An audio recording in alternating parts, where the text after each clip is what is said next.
السلام عليكم ورحمة الله.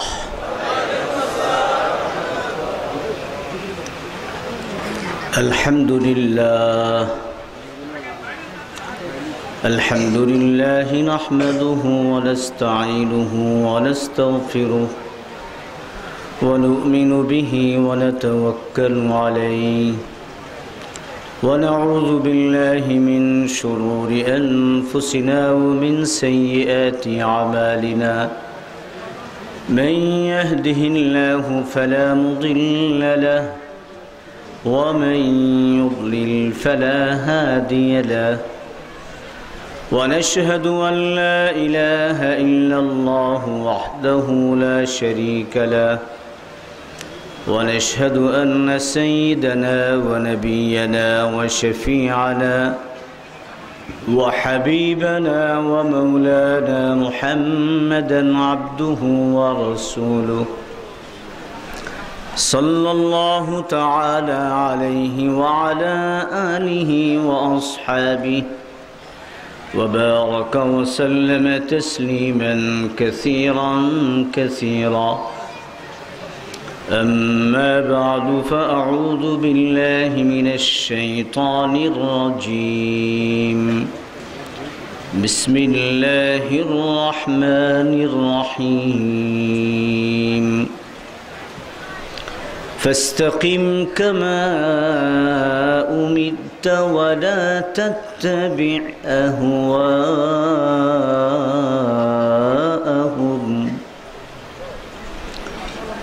وقال تعالى: إن الذين قالوا ربنا الله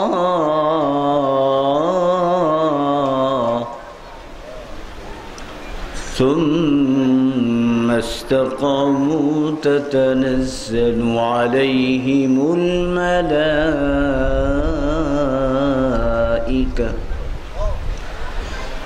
ألا تخافوا ولا تحزنوا وأبشروا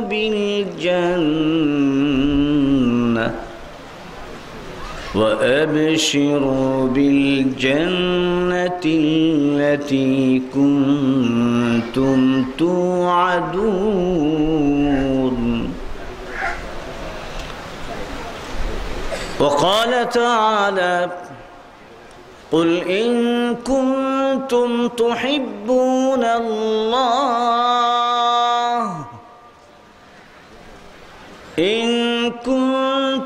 تحبون الله فاتبعوني يحببكم الله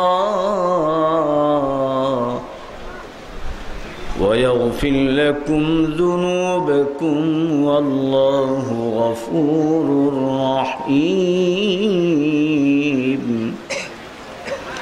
وقال رسول الله صلى الله تعالى عليه وسلم: من أحب سنتي عند فساد أمتي فله أجر 100 شهيد.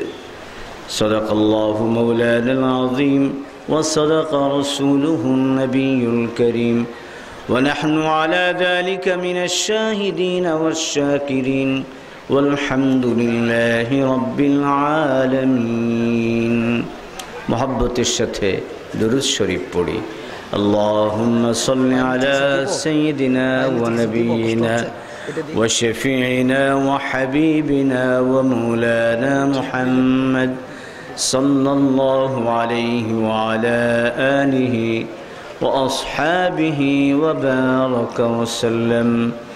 اللهم صل على سيدنا ونبينا وشفيعنا وحبيبنا ومولانا محمد صلى الله عليه وعلى آله وأصحابه وبارك وسلم. اللهم صل على سيدنا ونبينا وشفيعنا وحبيبنا ومولانا محمد সাল্লাল্লাহু আলাইহি ওয়া আলা আলিহি ওয়া আসহাবিহি ওয়া বারাকা ওয়া সাল্লাম। বাংলাদেশ মুজাহিদ কমিটির পক্ষ থেকে আয়োজিত 3 দিন ব্যাপী এই ওয়াজ মাহফিল হালকায়ে জিকির এর সম্মানিত সভাপতি, প্রধান অতিথি হযরতে উলামায়ে কেরাম এবং সমবেত আমার দীনদার জাকিরিন শাকিরিন মুজাহিদ ভাইরা, পর্দার আলারের মা ও বোনেরা এবং সর্বস্তরের সুধী মণ্ডলী বিরাদারান ইসলাম, সর্বপ্রথম মহান আল্লাহ পাকের শুকর আদায় করছি, যিনি আমাদেরকে অত্যন্ত গুরুত্বপূর্ণ একটি কাজে, যেখানে কোরআন এবং হাদিসের আলোচনা হবে, যে আলোচনা শুনে আমল করলে মানুষ হতে পারে, মানুষ জাহান্নাম থেকে মুক্তি লাভ করে জান্নাতের উপযুক্ত হতে পারে, এমন এক মাহফিলে আমাদেরকে আসার এবং বসার তৌফিক দান করেছেন। এজন্য আমরা আল্লাহ পাকের শুকর আদায় করছি, আলহামদুলিল্লাহ।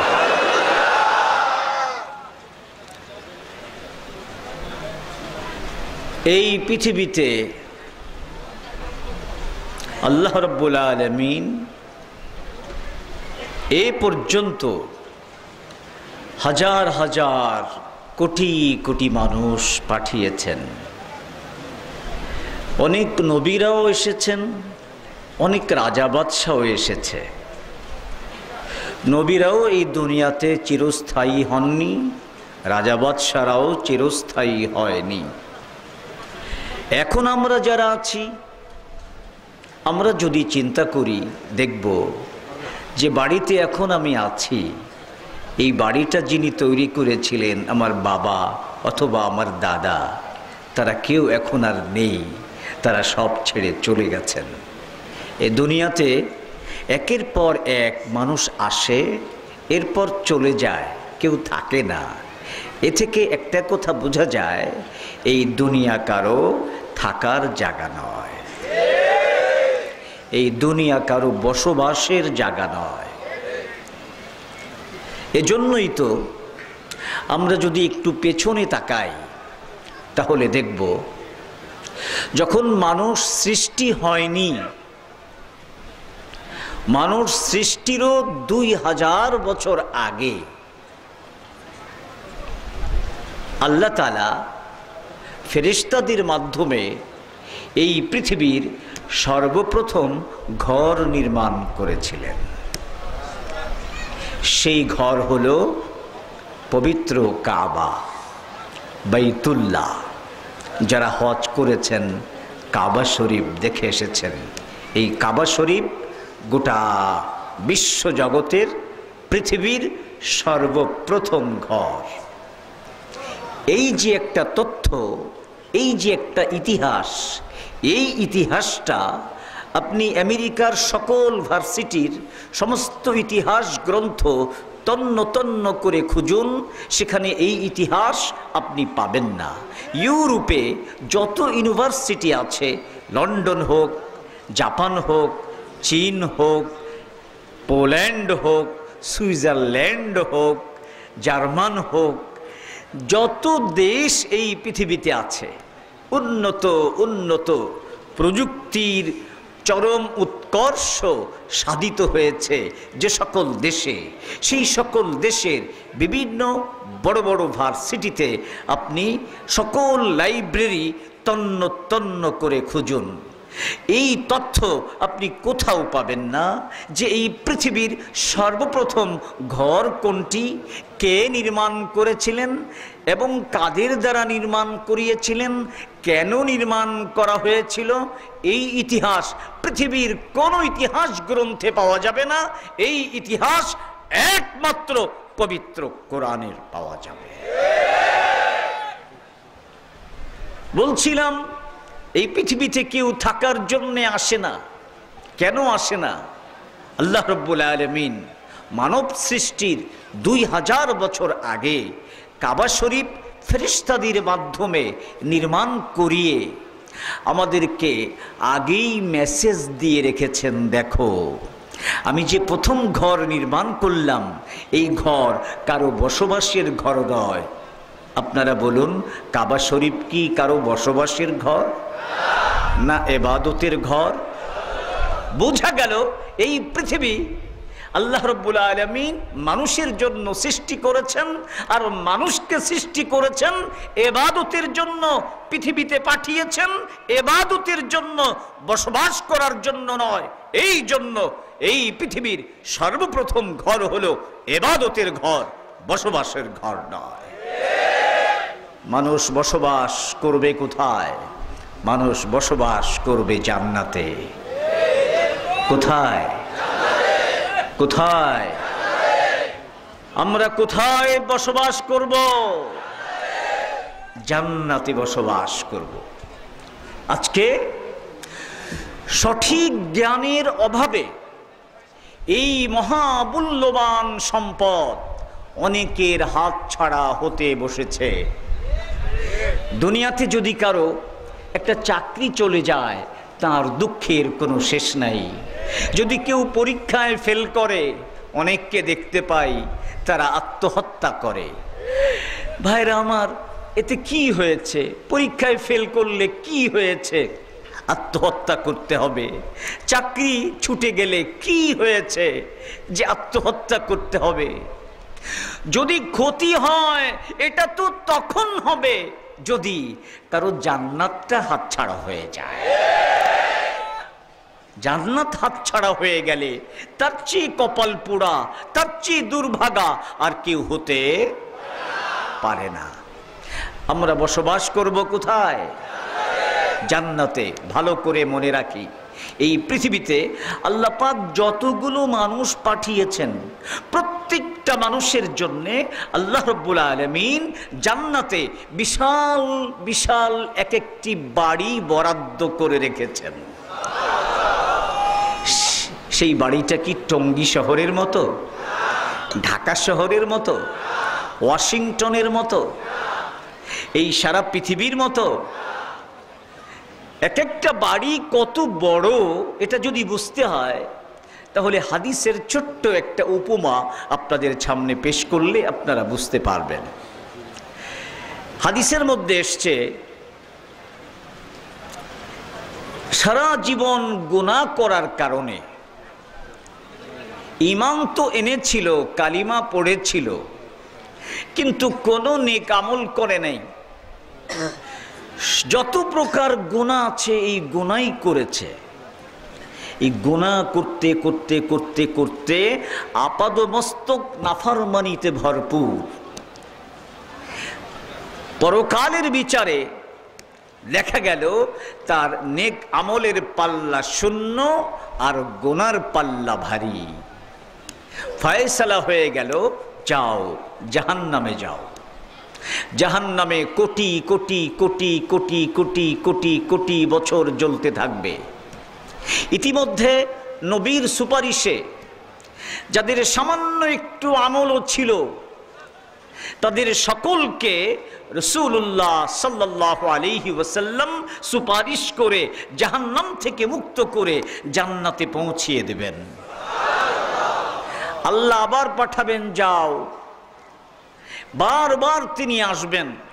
যাদের মধ্যে সামান্য আমলও দেখবেন, একটা সরিষা পরিমাণ আমলও যার মধ্যে নবী দেখতে পাবেন, তাদেরকেও জাহান্নাম থেকে তুলে জান্নাতে পৌঁছিয়ে দেবেন।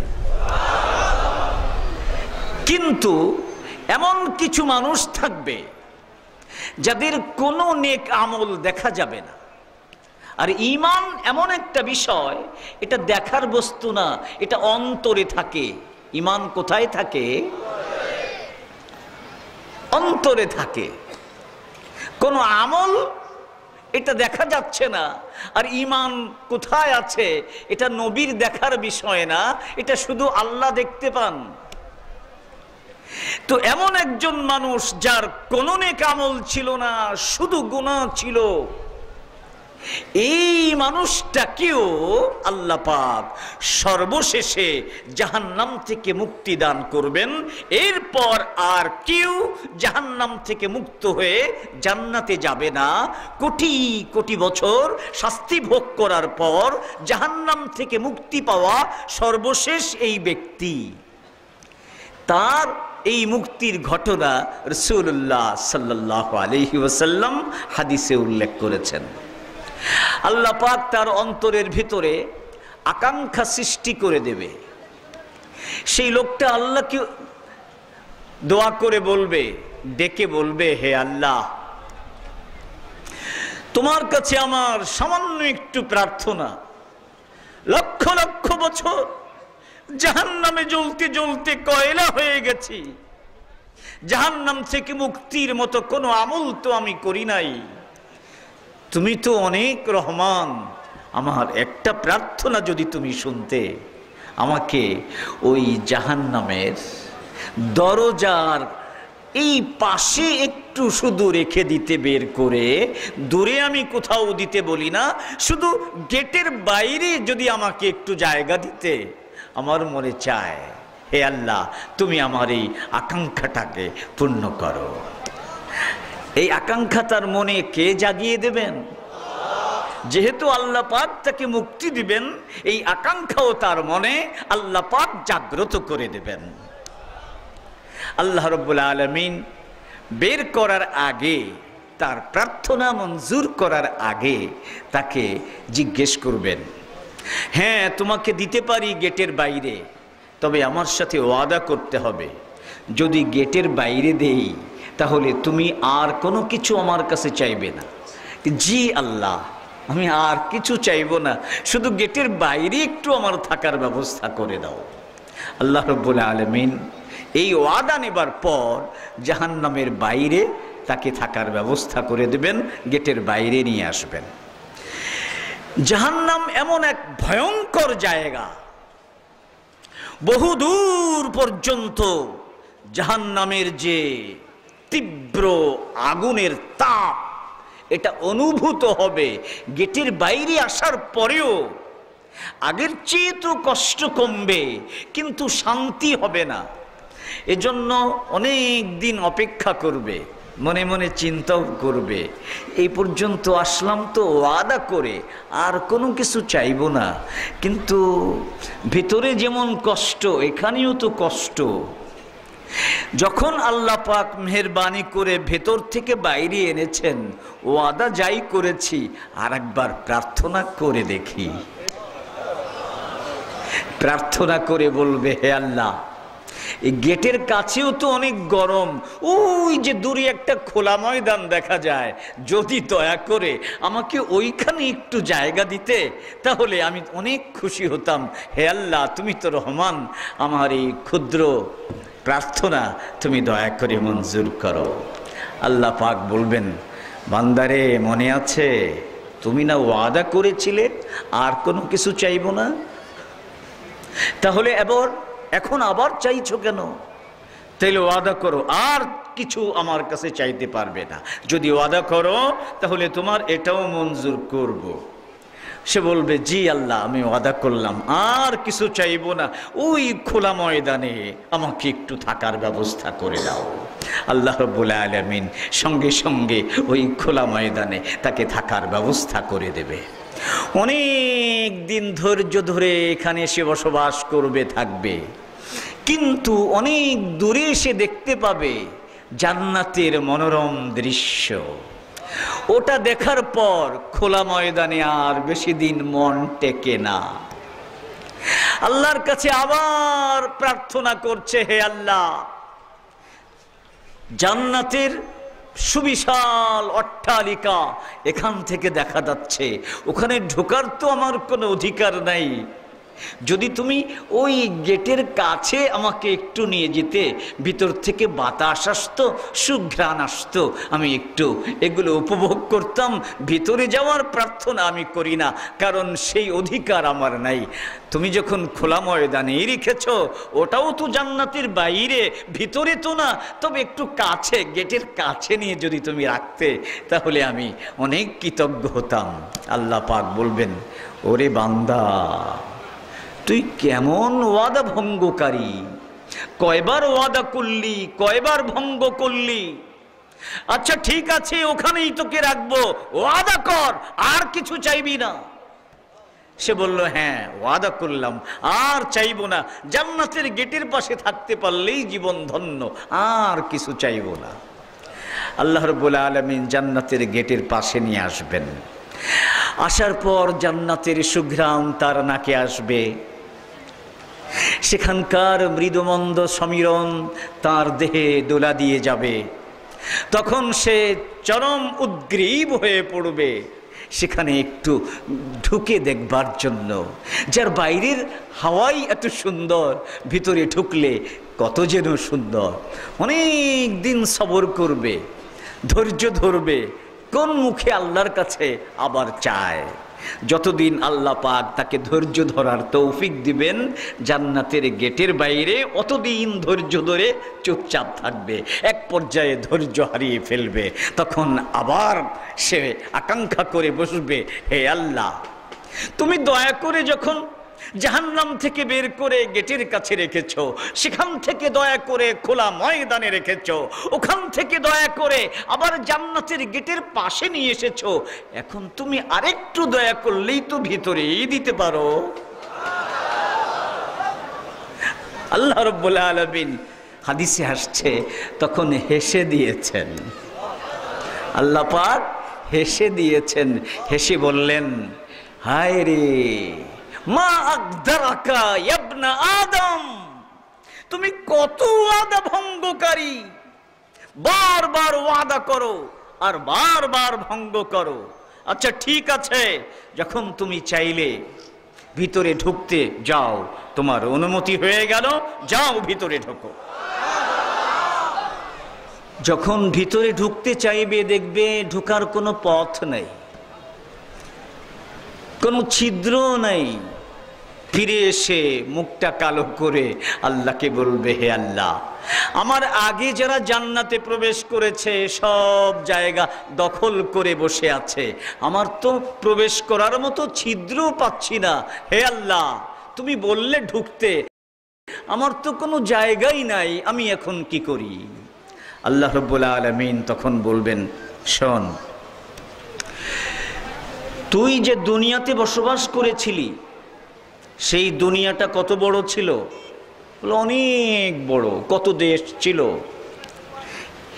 আল্লাহ বলবেন, ওই দুনিয়ার 10টার সমান একটা জান্নাত, একটা বাড়ি যদি তোকে আমি দেই, তাহলে কি এতে তোর চলবে? তখন ওই লোকটা আল্লাহকে বলবে, আল্লাহ, তুমি রহমানুর রহিম, রব্বুল আলামিন, সবার স্রষ্টা, আমাদের খালেক মালেক, আর আমি তোমার ক্ষুদ্র একটা বান্দা। এত বড় আল্লাহ হয়ে এমন ক্ষুদ্র বান্দার সাথে তোমার এই ঠাট্টা মস্কারি কি মানায়? কারণ আমি বেহেশতে ঢোকার মতো একটা ছোট্ট পথই খুঁজে পাই না, আর তুমি বলো 10টা পৃথিবীর সমান বিশাল বড় এক জান্নাত আমাকে দিলে আমি খুশি আছে কিনা? এইভাবে ঠাট্টা করার কি প্রয়োজন? হে আল্লাহ, তুমি কেন আমার সাথে ঠাট্টা করো? আল্লাহ পাক আবার হেসে দেবেন, হেসে বলবেন, না রে বান্দা, না, আমি তোর সঙ্গে ঠাট্টা করছি না, আমি 10টা দুনিয়ার সমান বিশাল এক জান্নাত সেদিন থেকে তোর জন্য তৈরি করে রেখেছি, যেদিন সিদ্ধান্ত নিয়েছি যে সমস্ত জাহান্নামীদের পর সর্বশেষে জাহান্নাম থেকে মুক্ত করে তোকেও জান্নাত দেব, সেদিন থেকে তোর জন্যেও 10 দুনিয়ার সমান বিশাল এক জান্নাত সৃষ্টি করে রেখেছি, যা তুই সেই জান্নাতে যা। আল্লাহ রাব্বুল আলামিন তখন তার জান্নাতে তাকে পৌঁছিয়ে দেবেন। জোরে বলুন সুবহানাল্লাহ।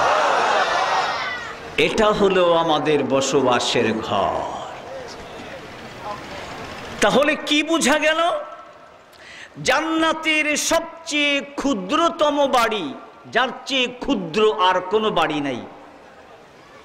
নবী রাসূলদের বাড়ি না, ও তো বিশাল বিশাল। ওলি আল্লাহদের বাড়ি না, সেগুলো তো বিশাল বিশাল। বরং শুধু কোন রকম কালিমা পড়েছিল, কোন নেক আমল করে নাই, সবচেয়ে পাপিষ্ঠ, যার চেয়ে পাপিষ্ঠ আর কোন মুমিন হতে পারে না, তার জন্য জান্নাতের সবচেয়ে ক্ষুদ্রতম বাড়িটা দেয়া হবে, যার পরিমাণ হলো এই পৃথিবীর 10টার সমান। ভাইরা আমার, ওই জান্নাত হলো মুমিনদের বসবাসের জায়গা। জোরে বলুন ঠিক না বেঠিক? আল্লাহ রাব্বুল আলামিন প্রথম ঘর নির্মাণ করলেন কাবা। এই কাবা ইবাদতের ঘর, এই কাবা বসবাসের ঘর নয়। আল্লাহ পাক কাবা নির্মাণ করে গোটা বিশ্ববাসীকে মেসেজ দিয়ে দিলেন, আমি তোমাদেরকে পরীক্ষা করার জন্য দুনিয়াতে পাঠিয়েছি। শোনো, এই যে জান্নাত, এটা আমি এমনি এমনি দেব না, তোমাদের পরীক্ষার জন্য দুনিয়াতে পাঠিয়েছি।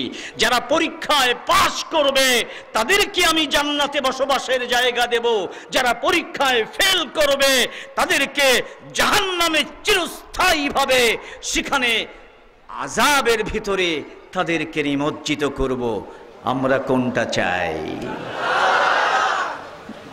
দুনিয়াতে যদি একটা প্লট কেউ পেয়ে যায় তাহলে কত খুশি, অথচ যেদিন প্লট পেয়েছে পরের দিনই মৃত্যু হয়ে যেতে পারে।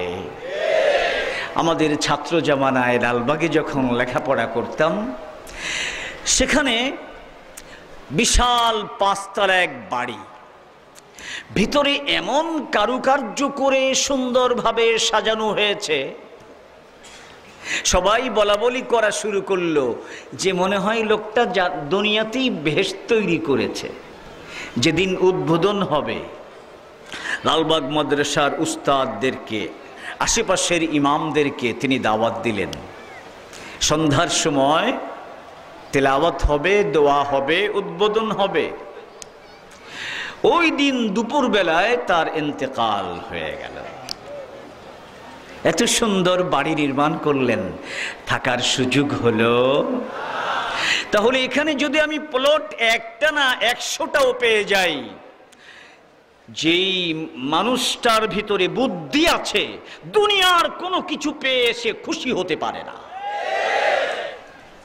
একজন মুমিন মুসলমান খুশি হবে তখন জান্নাতের বাড়ি তার রিজার্ভ হবে যখন।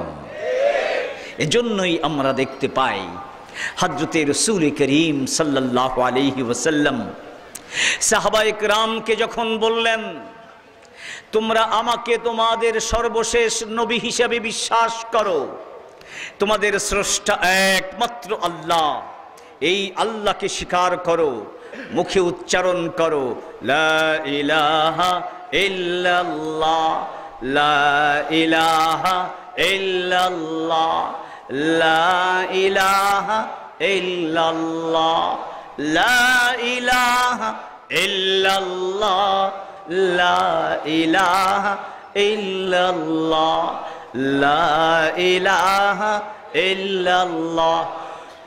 ভালো করে মনে রাখতে হবে, একটা মানুষের মুখে যেদিন এই কালিমা উচ্চারিত হয়, সেই দিন তার মনুষ্যত্ব হিসেবে প্রথম জীবন শুরু হয়। মানুষের প্রথম জীবনের সূচনা মানুষ হিসেবে তখন শুরু হয় যখন তার মুখে প্রথম উচ্চারিত হয় লা ইলাহা ইল্লাল্লাহ, লা ইলাহা।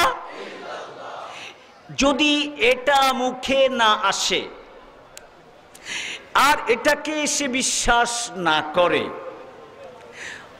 অথচ হয়তো সে আমেরিকার প্রেসিডেন্ট অথবা লন্ডনের রানী অথবা জাতিসংঘের সেক্রেটারি অথবা কোনো এক সেনাবাহিনীর সেনাপতি অথবা কোনো এক সুপ্রিম কোর্টের প্রধান বিচারপতি অথবা কোনো এক রাষ্ট্রের প্রধানমন্ত্রী অথবা রাষ্ট্রীয় গুরুত্বপূর্ণ যে সকল পদ রয়েছে, এসপি, ডিসি, সচিব, এই জাতীয় বিভিন্ন পদ লাভ করেছে, কিন্তু মুখে কালিমা উচ্চারণ করার সৌভাগ্য হয়নি। ভালো করে মনে রাখতে হবে, মনে প্রাণে বিশ্বাস করতে হবে, একজন মানুষ যদি কালিমায় বিশ্বাস না করে, এক আল্লাহকে আল্লাহ বলে স্বীকার না করে, সে প্রেসিডেন্ট হতে পারে, প্রধানমন্ত্রী হতে পারে, বিচারপতি হতে পারে, সেনাপতি হতে পারে, মানুষ হতে পারে না।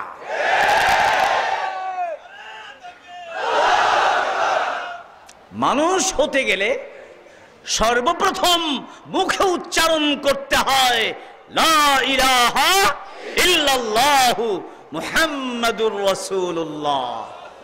আর যে মানুষ হয় না, তাকে দিয়ে এই পৃথিবী কখনো টিকতে পারে না।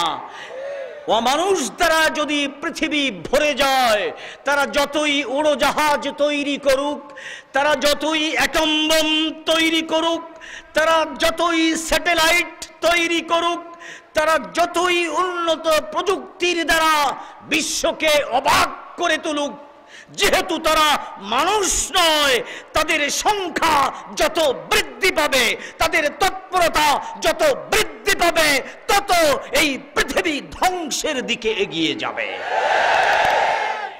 ঠিক না বে ঠিক?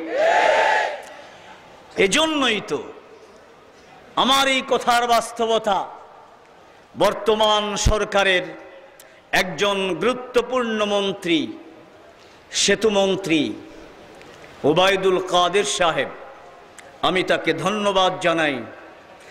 তিনি অত্যন্ত চমৎকার একটা কথা বলেছেন। তার কথাটা বোঝার আগে আপনাদেরকে আমি একটু টাচ দিতে চাই। বলুন, উন্নয়নমূলক কর্মকাণ্ড বর্তমান সরকারের আমলে ঢাকা শহর শুধু নয়, বিভিন্ন শহরে শহরে এবং বড় বড় রোড, হাই রোড, মহারোড, বিশ্ব রোড, ফ্লাইওভার, সংযোগ সড়ক, বাইপাস, বড় বড় দালান কোঠা ইত্যাদি, এই সব কিছু যদি বিবেচনা করি, তাহলে দেখব অত্যন্ত চমৎকার উন্নয়নমূলক কর্মকাণ্ড পরিচালিত হচ্ছে। কি বলেন, ঠিক কিনা? এত উন্নয়নমূলক কর্মকাণ্ড হবার পরেও এই সেতুমন্ত্রী, তার কণ্ঠে আক্ষেপের সুর। তিনি আক্ষেপ করছেন, তিনি আফসোস করে বলছেন, আমার এই দেশে বর্তমানে ভালো মানুষের সাংঘাতিক অভাব। কে বলেছেন? সেতুমন্ত্রী ওবায়দুল কাদের। আমার এই দেশে বর্তমানে ভালো মানুষের সাংঘাতিক অভাব। কেন এমন একজন সফল মন্ত্রীর কণ্ঠে বিষাদের সুর কেন বাজে? কেন আফসোস তার কণ্ঠে এইভাবে ঠিকরে ঠিকরে পড়ে? এর কারণ অনুসন্ধান করে বের করতে পারলে, আর সেই কারণ চিহ্নিত হবার পর আমাদের সেতুমন্ত্রী যদি এই সমস্যার সমাধানে যেই ব্যবস্থাপত্র আমরা খুঁজে পাব, ওই ব্যবস্থাপত্র যদি এই বাংলাদেশে প্রয়োগ করার জন্য তৈরি হয়ে যান, তাহলে আমি চ্যালেঞ্জ করে বলতে পারি, মাত্র 1 বছরের মধ্যে তার এই দুঃখ আর বিষাদ আনন্দে পরিণত হবে।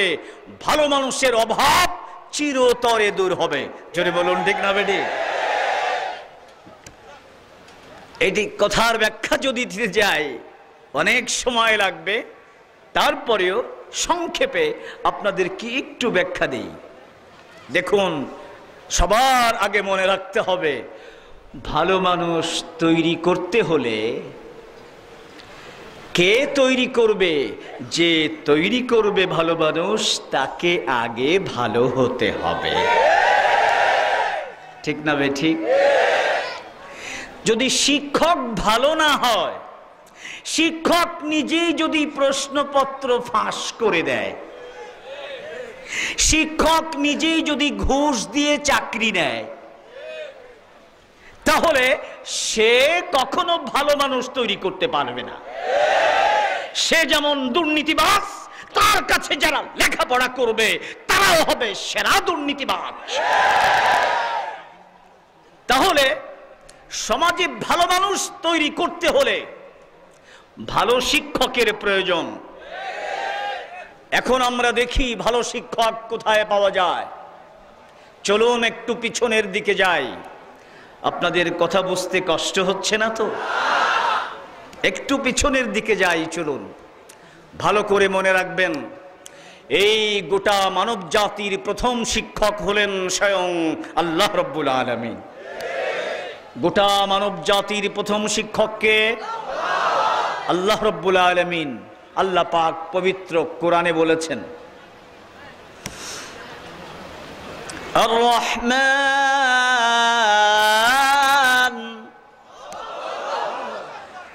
আল্লামাল কুরআন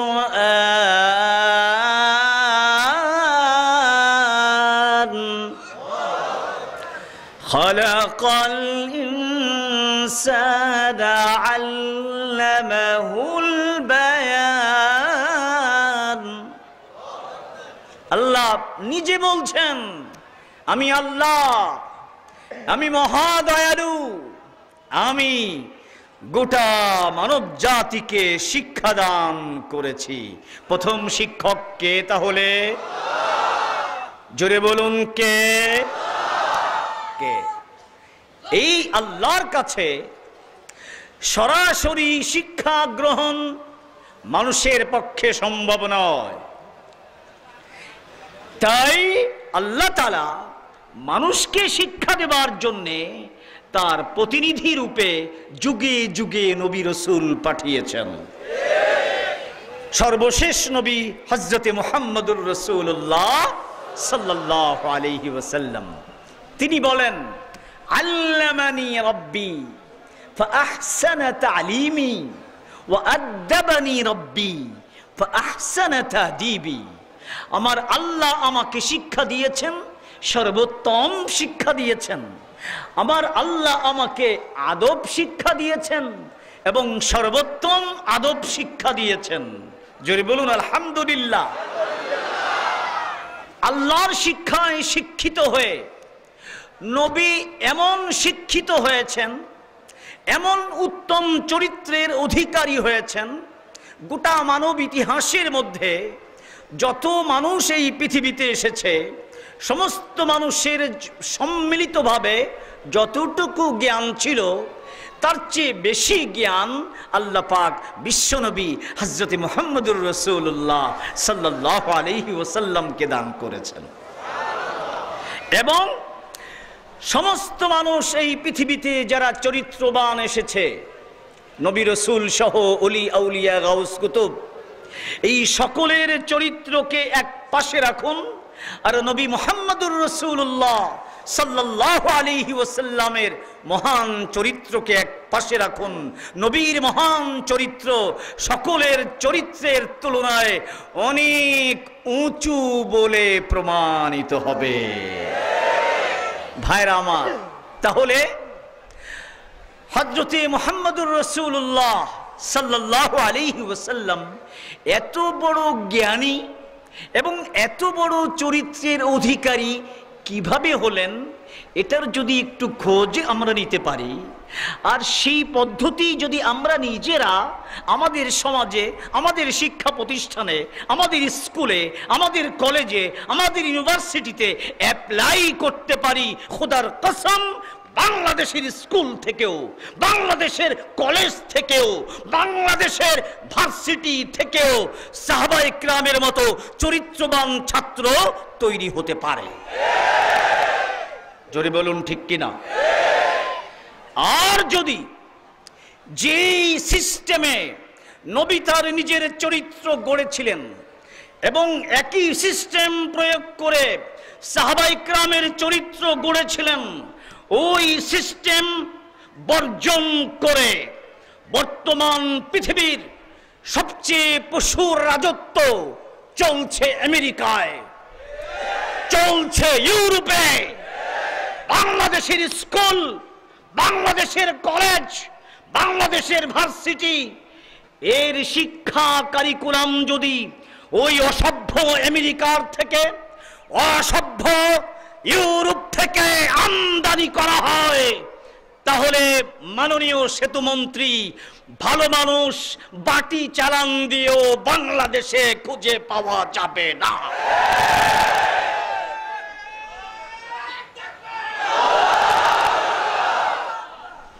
ভাইয়েরা আমার, তাহলে আসুন নবী যেই পদ্ধতিতে গড়ে উঠলেন সেটা কি ছিল, এক দীর্ঘ আলোচনা। সে আলোচনার অবকাশ এখানে হবে না জানি, তারপরেও এ কথাগুলো হওয়া দরকার। কি বলেন ঠিক কিনা? আমি আপনাদের সামনে পবিত্র কোরআনের প্রথম যে আয়াত পড়েছি, সেই আয়াতের মধ্যেই এই প্রশ্নের সমাধান রয়েছে। পবিত্র কোরআনে মহান আল্লাহ রাব্বুল আলামিন বলছেন, ফাস্তাকিম কামা উমিরত, ফাস্তাকিম কামা উমিরত ওয়া লা তাত্তাবি' আহওয়াআহুম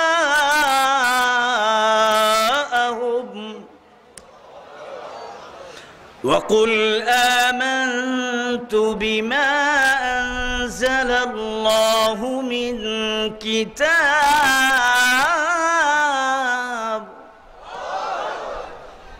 এই আয়াতে আল্লাহ পাক বলছেন, হ্যাঁ নবী, আমি আপনাকে যা কিছু আদেশ করেছি,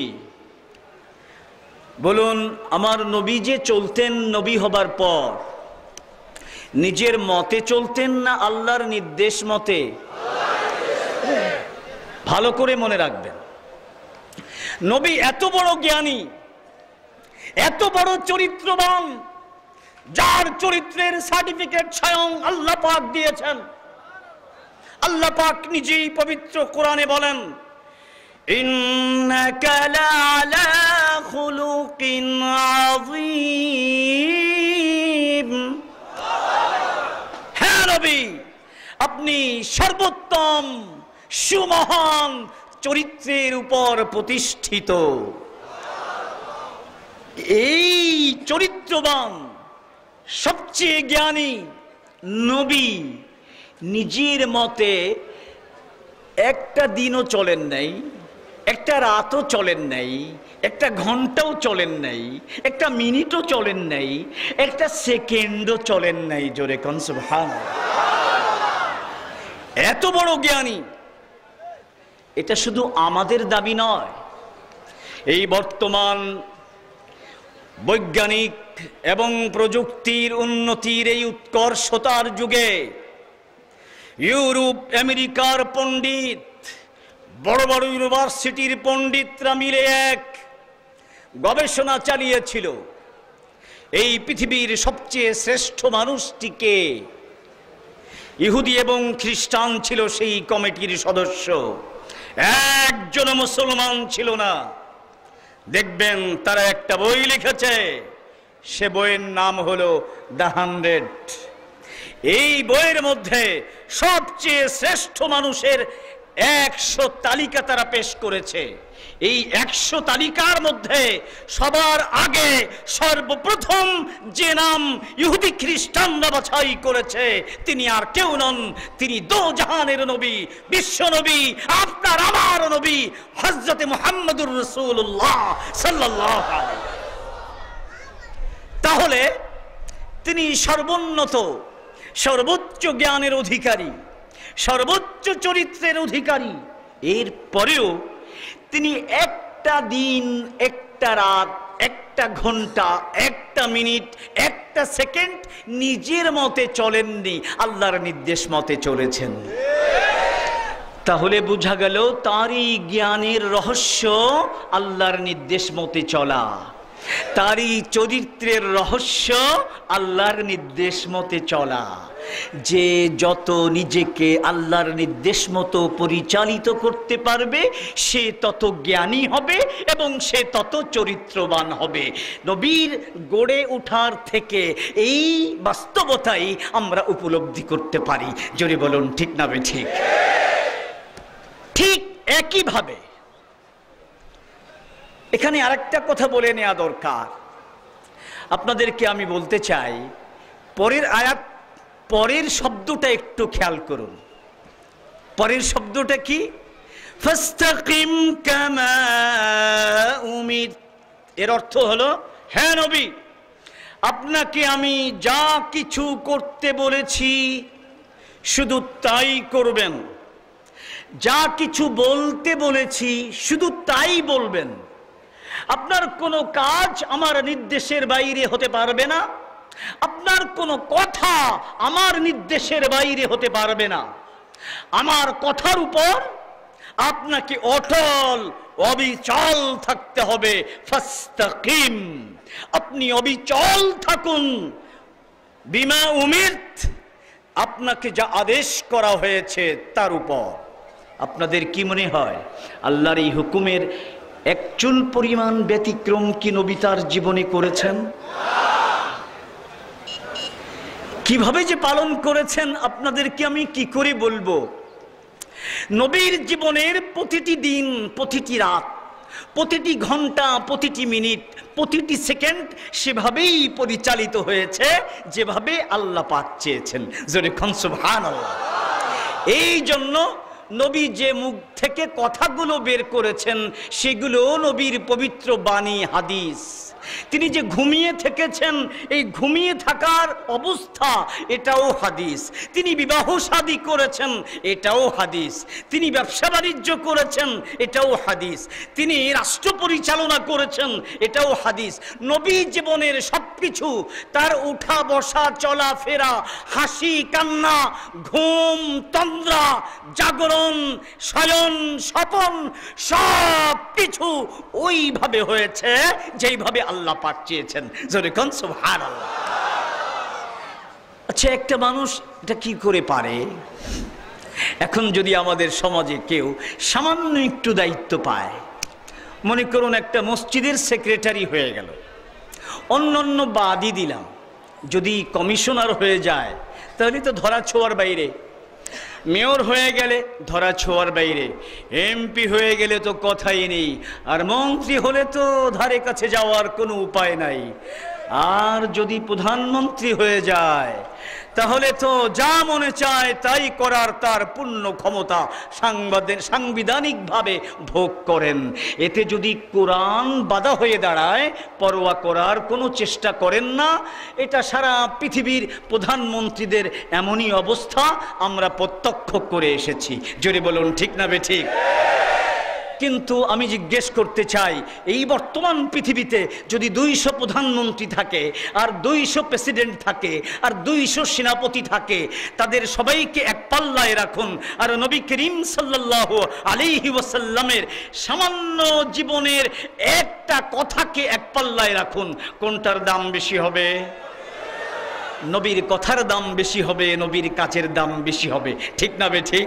তো যার নিজের জীবনের এত দাম, যার কথার এত মূল্য, সমস্ত রাজাবাদ ছাড়া যার সামনে মাথা নত করতে বাধ্য, সেই মহানবী তিনি যখন আল্লাহর হুকুমের বাইরে কোনো কথা বলার চিন্তাও করেন না, তাহলে বর্তমান যুগের যারা দেশ পরিচালনা করে, সেটা বাংলাদেশেই হোক, আর ভারতেই হোক, আর চীনেই হোক, আর জাপানেই হোক, আর আমেরিকাই হোক, আর লন্ডনেই হোক, আল্লাহর হুকুম লঙ্ঘন হয় এমন কোন নির্দেশ দেবার অধিকার কোন মানুষের থাকতে পারে? জোরে বলুন, থাকতে পারে? যদি কেউ মনে করে কোরআনে যা থাকে থাক, আমার নির্দেশ এটাই মানতে হবে, ওই দেশে আর যাই হোক ভালো মানুষ তৈরি হতে পারে না। ঠিক না বেঠি? সময় কি শেষ হয়ে গেছে? ইয়া আল্লাহ, আমার তো ভূমিকাই শেষ হয় নাই। আমি দুটো আয়াত পড়েছি না তিনটা আয়াত পড়েছি আর একটা হাদিস পড়েছি। হ্যাঁ, সুতরাং বললাম না আলোচনা শেষ করা আজকে যাবে না, সময় ফুরিয়ে এসেছে। আমি আপনাদেরকে সংক্ষেপে বলতে চাই, রাসূলুল্লাহ সাল্লাল্লাহু আলাইহি ওয়াসাল্লাম, হয়তো কেউ বলবেন যে ওই যুগে আল্লাহর হুকুম মতো চলা এটা পরিবেশ ছিল, নবী চলতে পেরেছেন, বর্তমানে পরিবেশ নাই, আমাদের পক্ষে চলা সম্ভব নয়। এই কথা যদি কেউ বলেন তাহলে তার উত্তর রয়েছে এই একই আয়াতের দ্বিতীয় শব্দে। সেটা কি? ওয়ালা তাত্তাবি আহওয়াহুম ولا تتبع أهواءهم।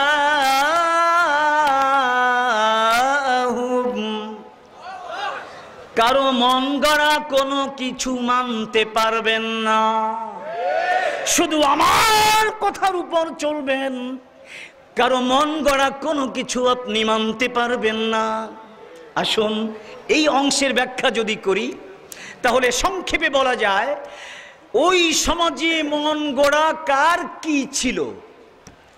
তিনটা ধর্ম ছিল প্রধানত, কাছাকাছি, অন্য জায়গায় তো আরো ছিল, কাছাকাছি তিনটা ছিল।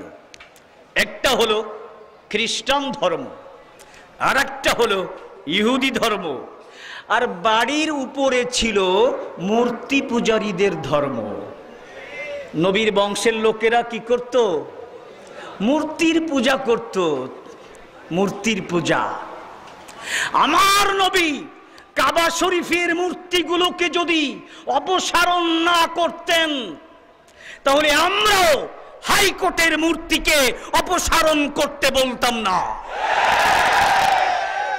যেহেতু আমার নবী রক্তের বিনিময়ে কাবা শরীফকে মূর্তিমুক্ত করেছেন, এর জন্য দান দান শহীদ করেছেন, সাহাবায়ে কেরাম জীবন দিয়েছেন। সুতরাং সেই নবীর উম্মত হয়ে আমরা আমাদের প্রধান ন্যায় বিচারের একদম সামনে কোন মূর্তিকে বরদাস্ত করতে পারি না।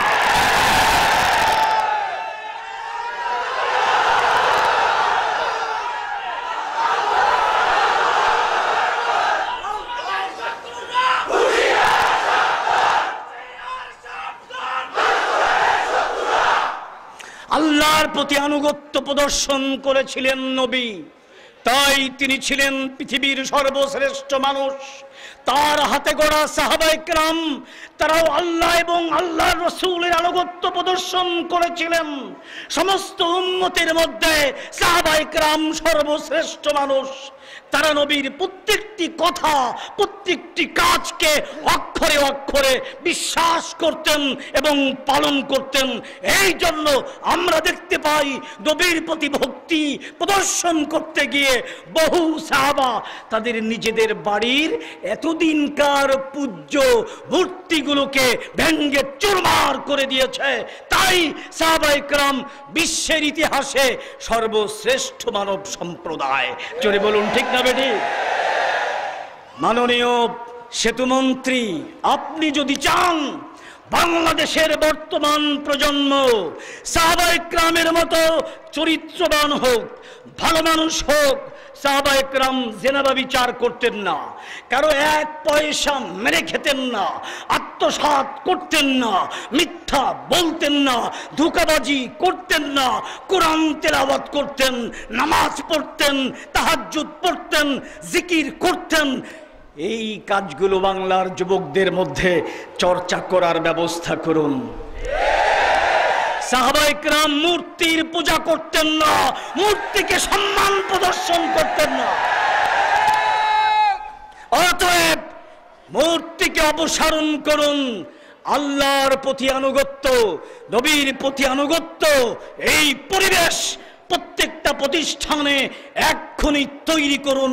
খোদার কসম, এই যুবকরাই উন্নত চরিত্রের যুবকে পরিণত হবে। তার প্রমাণ এই যেখানে আজকে মুজাহিদ কমিটির মাহফিল, দেখবেন অনেক ডাকাত, অনেক সন্ত্রাসী, খুনের আসামি পীরের হাতে হাত দিয়েছে এবং ওয়াদা করেছে নবীর মতো জীবন পরিচালনা করবে। মাত্র 40 দিনের ব্যবধানে এই চরিত্রহীন মানুষটা চরিত্রবান মানুষে পরিণত হয়েছে।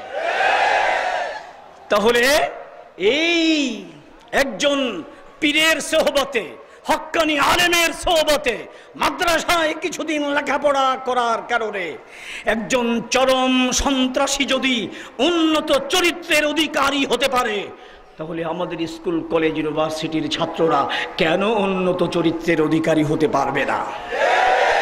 যদি তারা না হয়ে থাকে, তাহলে তাদের পরিচালনার দায়িত্ব যারা পালন করে তারা দায়ী। আমি আহ্বান করব, আসুন আমরা ফিরে আসি ওই পথে, যে পথ নবীর, যে পথ সাহাবায়ে কেরামের। আমার কথা আজকে তো শেষ করা যাবে না, সময় অনেক আগেই শেষ হয়ে গেছে। আপনারা কি আমার কথায় বেজার হয়েছেন? ভালো করে মনে রাখবেন, সাহাবায়ে কেরাম জীবন দিতে প্রস্তুত ছিলেন, আল্লাহর হুকুমের অবমাননা এটা মেনে নিতে প্রস্তুত ছিলেন না। ঠিক না ঠিক?